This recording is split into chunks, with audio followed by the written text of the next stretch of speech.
Olá, como vai? Tudo bem? Eu sou Carlos Lima, sou coordenador do Núcleo de Educomunicação aqui na cidade de São Paulo. Realmente é uma alegria poder conversar com vocês a respeito de uma política pública que é exitosa aqui na cidade de São Paulo, que é a educomunicação. E vou aproveitar também para falar, entre outros projetos que nós vamos falar sobre o Imprensa Jovem, que é uma iniciativa que foi escolhida entre as práticas mais inovadoras do país, né, através de um concurso organizado pelo MIT. Bom, gente, a educomunicação aqui na rede municipal de ensino, ela começa como uma necessidade de se desenvolver uma ação para a diminuição da violência nas escolas. Então, o projeto de educomunicação nasce com uma proposta de rádio-escola, no caso educom.rádio, que se desenvolveu ao longo de uma gestão inteira, 2001 a 2004, onde após a formação e a implementação do projeto educom.rádio aqui nas escolas municipais de São Paulo, criou-se uma lei, a Lei Educom, Programa Educomunicação pelas Ondas do Rádio, Lei 13.941. Essa lei deu aí o impulso para que o projeto, né, de educomunicação, no caso aí agora com o nome Nas Ondas do Rádio, passasse a ter continuidade aí na rede municipal de ensino e claro que com o passar do tempo a proposta ela foi se sofisticando em termos de pedagogia para ampliar as linguagens. O que era rádio passou a ser vídeo, passou a ser produção audiovisual, passou a ser agências de notícias imprensa jovem, passou a ser jornal, passou a ser história em quadrinho, fotografia, mídias sociais, ou seja, todas as linguagens de comunicação, inclusive o cinema, também passou a integrar a proposta de educomunicação na rede.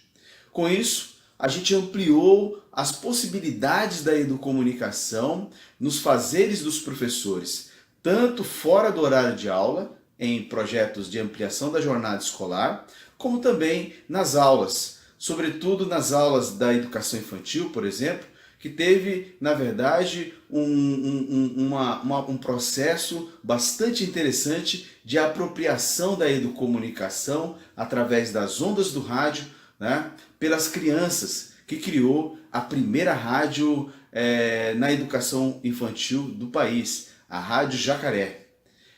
Foi partindo dessa experiência com a educação infantil, né, que a gente descobriu que poderia desenvolver uma política pública de educação balizada pela educomunicação que pudesse ampliar a proposta para além do ensino fundamental, como era comum, né? A proposta até por volta de 2009. E o programa Nas Ondas do Rádio nasce com uma proposta bem legal, que era agregar ao fazer educomunicativo as diversas linguagens que eu acabei de falar, com a proposta de criação de projetos. Projetos esses que poderiam ser desenvolvidos fora do horário de aula, em que o professor antes fazia o seu projeto como voluntário, agora passava a ganhar, a pontuar para a evolução na carreira e também a ter formação continuada. E foi o pulo do gato quando a gente conseguiu viabilizar um processo formativo que a gente retomou a partir de 2010 e que a gente pôde colocar, na verdade, essa cultura, a cultura da educomunicação nas diversas modalidades de ensino, isso a partir da participação dos diversos profissionais da educação que começaram a frequentar os nossos cursos. Então os cursos já foram feitos Primeiro, para atender a construção de um projeto específico, ou seja, cursos de rádio escolar, como nas ondas do rádio, para que os professores ou aqueles participantes pudessem desenvolver projetos de rádio escola, cursos nas ondas do vídeo, para que os profissionais que ali participassem pudessem desenvolver a produção audiovisual, enfim, e aí se seguiu com mais 15 cursos que a gente criou para que o profissional pudesse se apropriar tanto das linguagens, o que facilitaria muito o processo de construção da produção, porque ele, como profissional da educação, iria socializar esse conhecimento com os estudantes, e os estudantes aí poderiam construir, né, as suas produções, né, e a partir daí consolidar a proposta na escola, né, de desenvolvimento de projetos. Então, a proposta da portaria e dessa política pública que eu acabei de falar, que é o Nas Ondas do Rádio, o programa Nas Ondas do Rádio, era justamente para implantar uma proposta de pedagogia de projeto, de construção de conteúdos, de construção de produções que pudessem, na verdade, abrigar a colaboração, a participação, o desenvolvimento do diálogo entre os estudantes, a cultura de paz, né? O uso das tecnologias da informação e da comunicação, né? A solidariedade, a cultura de paz. Quer dizer, a gente conseguiu aí agregar na proposta, nessa proposta de política pública aí, no caso o programa Nas Ondas do Rádio, toda essa possibilidade de desenvolvimento de competência. E também ampliamos a proposta de educomunicação para além do ensino fundamental, incluindo aí a educação infantil, a educação indígena, né, o qual a gente pode desenvolver projetos com o CECI, né, Centro de Educação e Cultura Indígena, e também a proposta de desenvolver projetos com os meninos e meninas da educação especial, no caso a comunidade surda, e também a educação de jovens e adultos. Ou seja, a gente conseguiu ampliar de fato a proposta, né, de educomunicação na rede para todas as pessoas. Bom, com a participação dos professores né, diretor de escola, coordenador, e aí eu falo que os professores eram de todas as modalidades de ensino, a gente conseguiu criar, na verdade, uma massa de profissionais da educação que começou a entender melhor o que é uma proposta de educomunicação.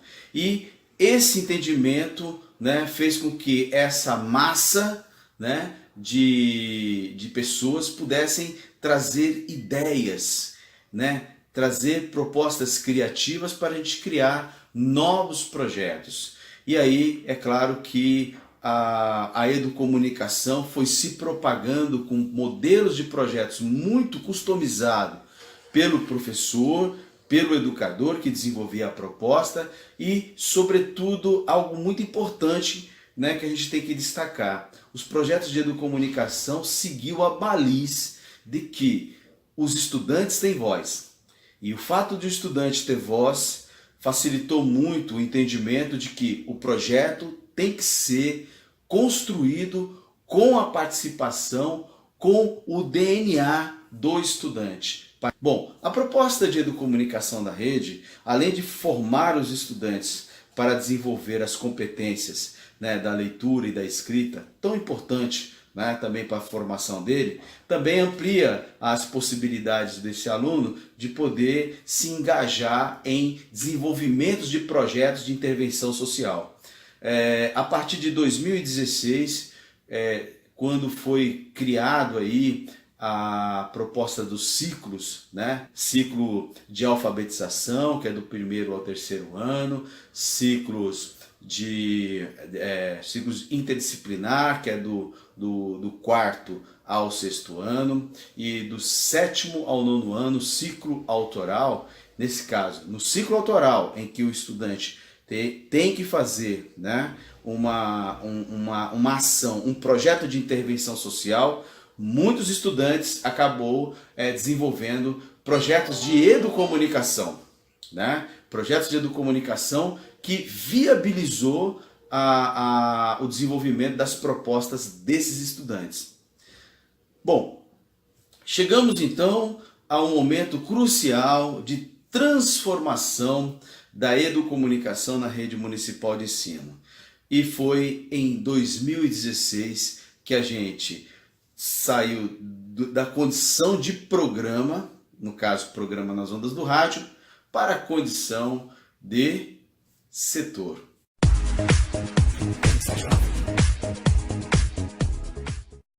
Oi, eu sou o Michael, estou entrevistando aqui a Juliana.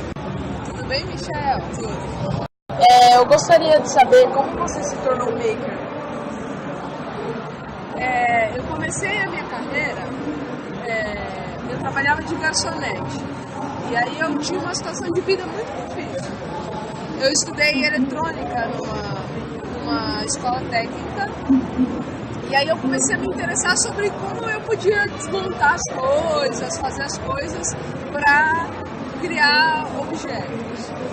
Aí eu aprendi a programar, aprendi programação e vi que o movimento maker tem muito a ver com fazer as coisas. E programar é uma coisa, mesmo que eu esteja fazendo. Fazer entrevista é uma coisa também. Então aí eu comecei a me desenvolver, montei uma empresa e hoje eu tenho um espaço maker em São Paulo. Como você acha que o movimento maker vai ajudar na educação?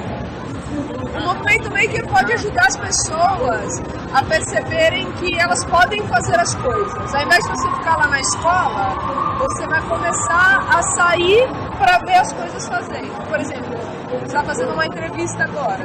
Você está fazendo uma entrevista, então você é um maker. Você começou a buscar uma coisa, ao invés de você ficar estudando na escola como é fazer uma entrevista.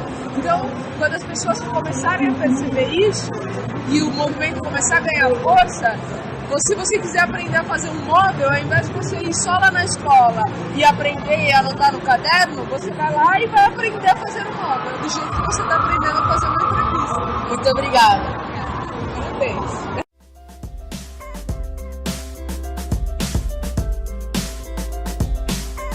Olá pessoal, você conhece esse lapisinho? Ele é o símbolo da imprensa jovem, e se você observar bem, vai perceber que é uma antena de rádio. Esse símbolo é muito mais que um simples lápis. Ele representa o nosso espaço de expressão e comunicação. Somos centenas de alunos e alunas nas escolas da rede municipal de ensino. Somos uma rede e estamos em sintonia. Tudo que acontece por aqui vira notícia. Contamos os fatos e acontecimentos pelos nossos pontos de vista.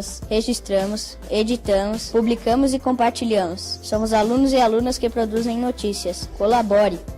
Respeite.